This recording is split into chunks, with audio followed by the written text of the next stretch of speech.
YSR Congress party మహిళా అధ్యక్షురాలు Vasireddy Padma phone line లో ఉన్నారు. పద్మ గారు నమస్తే అండి. నమస్తే అండి. చంద్రబాబు అక్రమాస్తులకు సంబంధించి విచారణ జరిపించాలంటూ రాష్ట్ర హైకోర్టు ఆదేశించింది. దీనికి సంబంధించి మీరేం చెప్తారు? ఇది చాలా ఆహ్వానించాల్సినటువంటి పరిణామం అండి. విజయమ్మ గారు చాలా ఆధారాలతోటి సహా 2400 పేజీలు వేశారంటేనే ప్రతి దాని మీద ఆవిడ ఏదైతే ఎలిగేషన్స్ పెట్టిందో దానికి సంబంధించినటువంటి ఒక పక్క ఆధారాలతోటి దాంతో కోర్టు చేస్తూ హైకోర్టులో పిటిషన్ వేసినటువంటి పరిస్థితి. కాబట్టి దీని నుంచి తప్పించుకోవడానికి కానీ దీని నుంచి లేకపోతే వేరే కారణాలు చెప్పడానికి కానీ న్యాయస్థానానికి ఎటువంటి అవకాశము లేకుండా ఆవిడ పూర్తిగా ఆధారాలతో సహా దీనిపైన విచారణ జరపాల్సినటువంటి అవసరం ఉందని ఆవిడ ఏదైతే వేశారో పిటిషన్, దాని మీద ఈ రోజు న్యాయస్థానం తీర్పు ఇవ్వడం అనేటటువంటి చాలా హర్షణీయమైనటువంటి విషయం.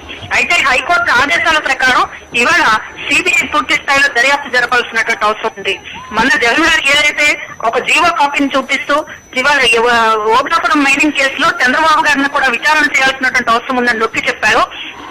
దాన్ని కూడా సిబిఐ పరిగణలోకి తీసుకోవాల్సినటువంటి అవసరం ఉంది. దాంతో పాటుగా వాళ్ళ చంద్రబాబు ఆస్తులకు సంబంధించి ఆయన ప్రకటించిన ఆస్తులే కాదు, అసలు బినామీ ఆస్తులకు సంబంధించి కానీ లేకపోతే ఆయన హయాంలో ముఖ్యమంత్రిగా ఉన్నటువంటి హయాంలో జరిగినటువంటి ఏ భూ కేటాయింపులు అన్ని ఇవాళ చర్చ కావాల్సినటువంటి అవసరం, అన్ని విచారణ గురి కావాల్సినటువంటి అవసరం ఉంది.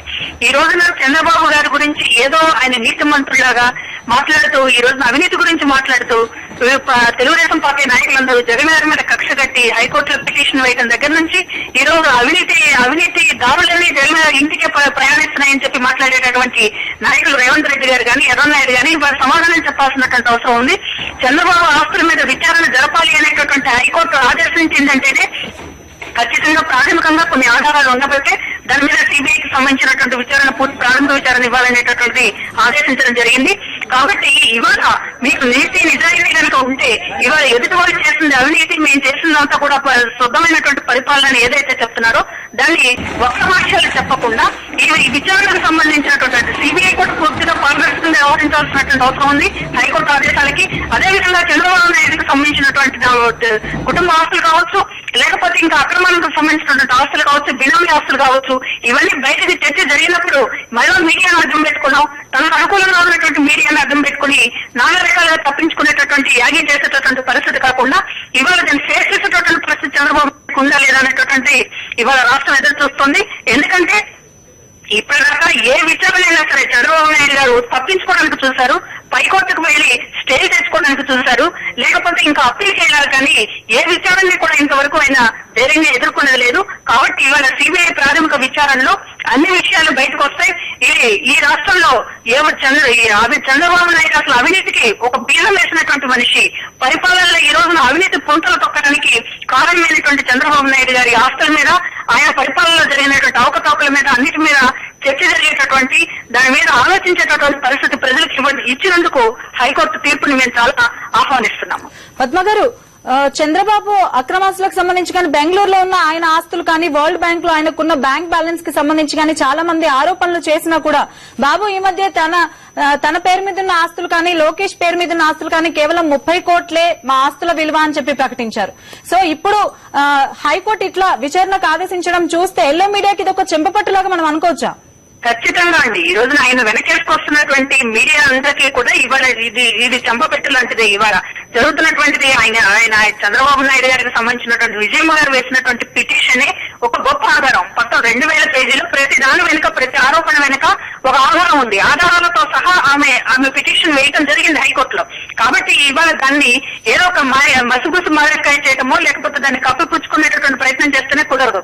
విచారణ అనేటటువంటి సిబిఐ ఎంక్వైరీ కనుక నిజాయితీగా విచారణ ప్రారంభమైతే చంద్రబాబు గారి చుట్టూ ఉన్నటువంటి అవినీతి కోటలు, లేకపోతే వాళ్ళ కోటరీలో ఉన్నటువంటి ఏ రకంగా ఇవాళ చంద్రబాబు నాయుడు గారి బినామీ ఆస్తులు ఎవరి పేరు మీద ఉన్నాయి, ఏ వ్యక్తుల పేరు మీద ఉన్నది, ఇవాళ సంఘంలో చాలా పెద్ద మనుషులుగా చలామణి అవుతున్నటువంటి వాళ్ళు, రాజకీయవేత్తలుగా ఉన్నటువంటి వాళ్ళు ఇవాళ చంద్రబాబు నాయుడు గారికి ఎట్లాంటి ఒక బినామీ కోటలుగా ఉన్నారనేటటువంటి బయటకు వచ్చేటటువంటి పరిస్థితి ఈ విచారణ జరిగితే వస్తుంది.